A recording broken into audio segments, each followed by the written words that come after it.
I'm going to fall into the trap that odds makers are probably setting. When you see Lions getting 3 points on the road at the Ravens, doesn't it take every bone in your body not to say, aren't the Lions good? Why are they getting 3 points here?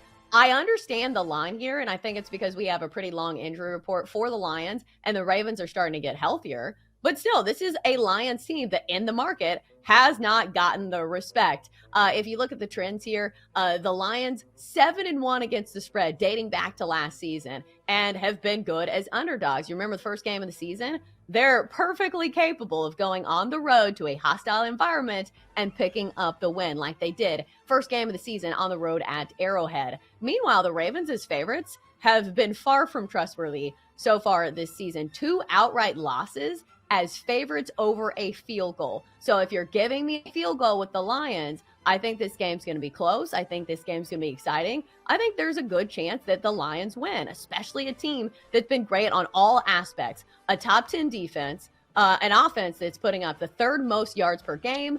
I think the Lions have what it takes to at least keep this one close. So I'll take the Lions, getting the 3, also a great teaser leg. But yeah, go Lions. Oh, Lions. I also like the under in that game. You're going to see winds of around 20 miles per hour. It's going to be cold, windy. I think that's going to affect the scoring as well. But I do like that Lions play. Kickoff, 1 o'clock Eastern, Sunday in Charm City. Pick six. Here we go. Where's that music, Double D, I needed? Steelers at the Rams. I'm taking Rams -3. The Pittsburgh Steelers, led by offensive coordinator Matt Canada, set an NFL record in 2023 by scoring a total of 3 points over 17 games. Ineptitude that the Steelers nor the league had ever seen before.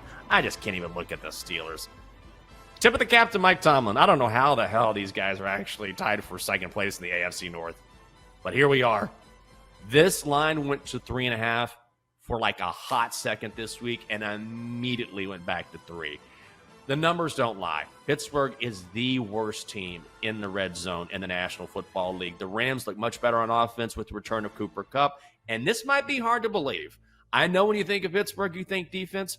The Rams actually have a better defense than do the Steelers. This is a short number. Steelers have to go all the way out west, and the Rams have overperformed this season. Rams -3 is the play. What is your favorite receiving yardage prop for Sam Laporta, I see? This is a Sam Laporta appreciation play because he's not getting enough love so far in the season amongst the rookies. I want to, so as far as rookie tight ends, the last rookie tight end to win Offensive Rookie of the Year was Rob Gronkowski. Before that, it was Mike Ditka. So this is not very common to see this level of play from a tight end. No, I'm not suggesting that he's going to win Offensive Rookie of the Year. I think C.J. Stroud kind of has that with a bow on it. But this guy is top 4 in targets, top 4 in receptions, second in yards, and he's tied for first with Kelsey for touchdowns for tight ends. He's a top 5 tight end in the NFL right now.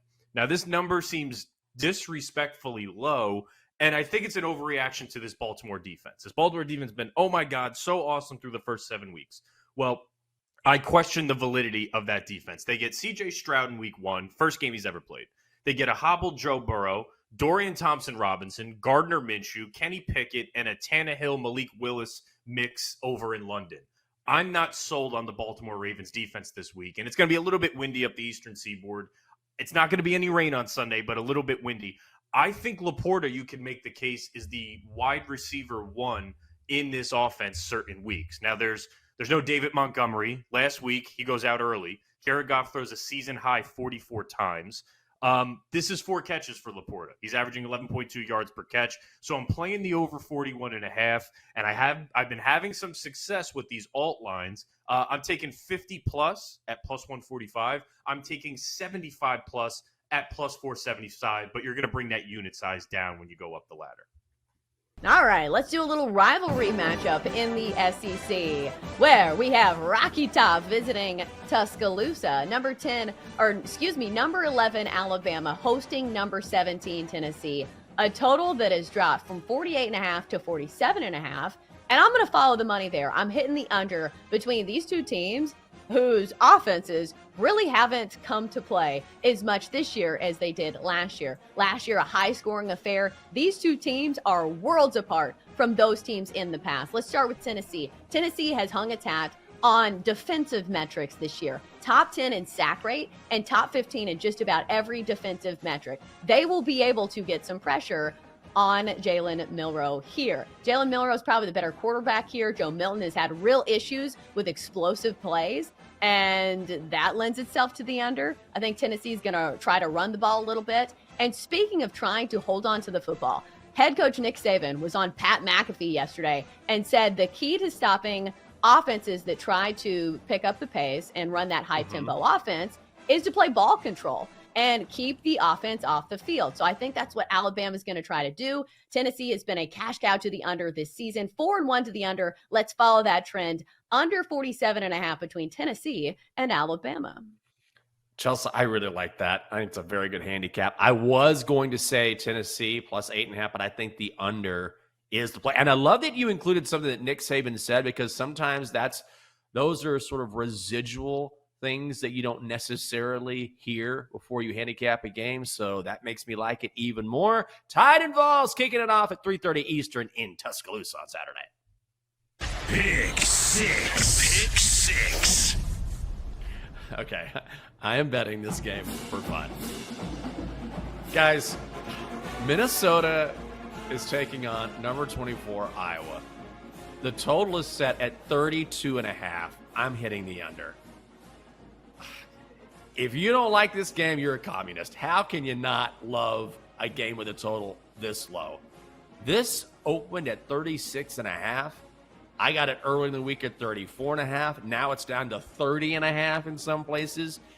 Why is all the money coming in on the under? Why is this total so low? Because these offenses blow. I mean, they are so bad. Iowa was already having trouble moving the football, and that was before Caden McNamara got knocked out for the season. So it's Deacon Hill at quarterback, and his job is very simple. Deacon, you hold on to that football, and you just take care of it, and hopefully we can win by a field goal. That's all he does. They don't do anything flashy. The Hawkeyes and the Golden Gophers also play at two of the slowest paces in all of college football. Their respective offenses are ranked in the 120s in college football. This game is going to be like 9-6 or something stupid, and I'm here for it. Under 32.5 between Minnesota and Iowa. My feeling is if the Astros come back from this deficit against the Rangers, the momentum will be too much, and they will win the World Series. But the Phillies are damn good, too. Who do you like to win the World Series? Philadelphia Phillies. I think this team will, A, if they're playing the Astros, they have home field advantage. B, they have an opportunity to revenge. And there's nothing, and I know the Phillies fans are not making any of the plays. They're just yelling like you guys are yelling at the TV. Swing at that pitch right down the middle. Come on. They're only in the stands. They will be more ravenous than they were against the Braves. They will bring more energy, and this team feeds off of it. It's almost like the fans are like, Schwarber, come on, man, swing at the first pitch. And Schwarber's like, okay, bro, I got you.